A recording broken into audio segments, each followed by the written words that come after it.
judgment, reward for every work we have done in this body while we are alive on earth. The works will go through fire. 1 Corinthians 3, 9-15. It shall be tested by fire, whether the works you did was genuine, out of the genuine love for God, or the way you did it for vain glory or for filthy lucre, ringing the rest of people for their money, cheating people out of their little substance.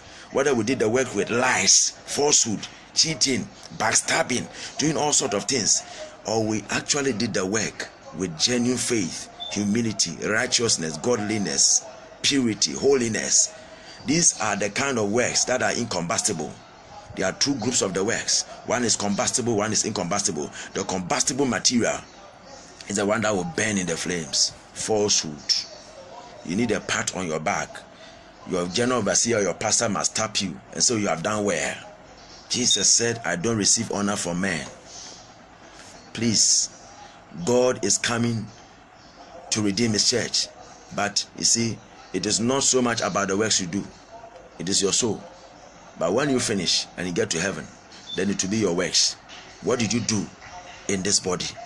The one that will endure and stand the test of time are the ones done genuinely for God, out of the love for God, for the glory of God. Those are incombustible materials. And let me tell you, the Bible says precious, there will be, the works can be wood or straw or hay. Hay is grass that is cut and dry. Even the scent of fire alone is enough to start burning it. Then we have the grass, green grass or whatever, it will also burn. Then we have wood, it will also burn. It doesn't matter how strong that wood is, like the cedar tree of Lebanon. The Bible says Lebanon is not sufficient to burn. God's fire will burn it. And so let's go for the gold, the silver, and the precious stones. May God give his people grace to go for the gold, the silver, and the precious stones, the incombustible materials that will generate a reward. Now, the moment Jesus descended in Zechariah chapter 14, the Bible says he will come and he will stand on the Mount of Olives, and the mountain will divide into two. From the east to the west, there will be a great valley. One part will move towards the north, the other towards the south. He carries a lot of power. He steps on the mountain and he cleaves and cracks like an earthquake. Power! He divides, one to the north, one part to the south.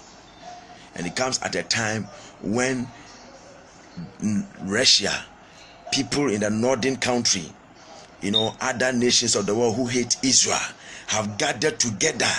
And the Bible says an angel, when one of the seals was opened, an angel poured his vial, the content of the bowl, and the great Euphrates dried up, that the way of the kings of the east might be prepared. When that happens, people who already have next hatred against the saints and against Israel will start getting close to Israel to fight them.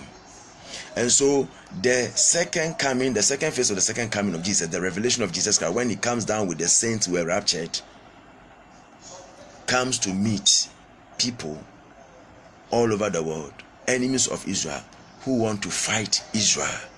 And in Revelation 16:16, the Bible says they gathered in a place in Hebrew tongue called Armageddon, about to fight, and that is the battle of Armageddon. So the next thing is about the battle of Armageddon. But before the battle of, that is the next thing, the battle of Armageddon. Now, when Jesus comes with the saints behind him on white horses, this is what happens. That plain, see, Armageddon comes from the Hebrew word Megiddo. See, Megiddo is a mountain. So Har Megiddo, which means on the mountains of Megiddo. So the battle of Armageddon simply means that the battle will take place somewhere there in Megiddo. And all these armies coming against Israel, too much for the nation of Israel. And that's when Jesus descends with the saints. The Antichrist and the false prophets will be there leading them. And then the Bible says in 2 Thessalonians chapter 2, he shall destroy him with the brightness of his coming and the spirit of his mouth.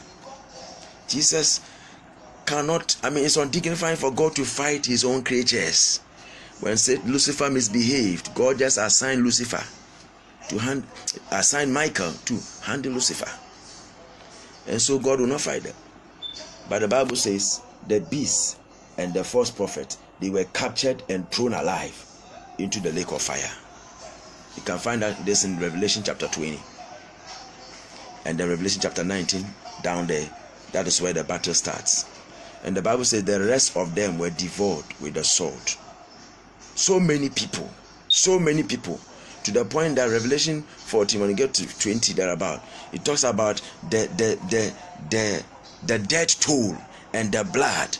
If you drain the blood from all those people, numbering plenty, it's like a river which length is about 200 miles long. A river whose length is about 200 miles long. From here to Accra, it's about 90 miles. So just imagine. I'm talking from Cape Coast. I'm speaking from Cape Coast. So from here to Accra, it's about 90 miles. And you're talking about a river that's about 200 miles long. It's beyond from here to Kumasi. Cape Coast to Kumasi. That is how it is.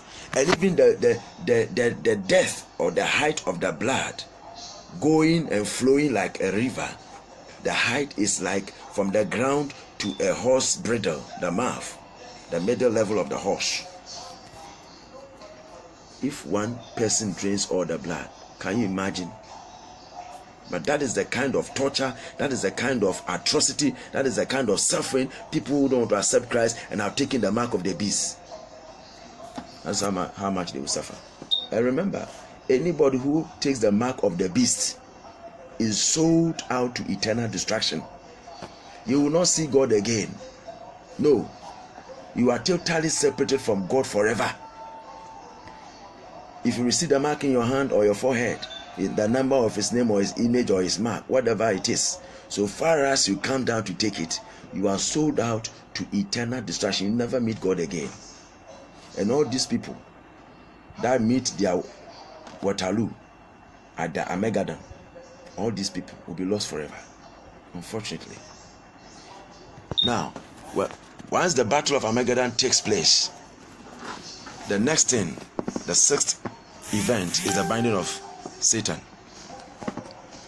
Satan shall be bound. In Revelation chapter 20, verse 1 to 3, we see it there. The Bible says an angel came down with a great chain and bound Satan and put him into a bottomless pit and sealed him. There was a seal put on him.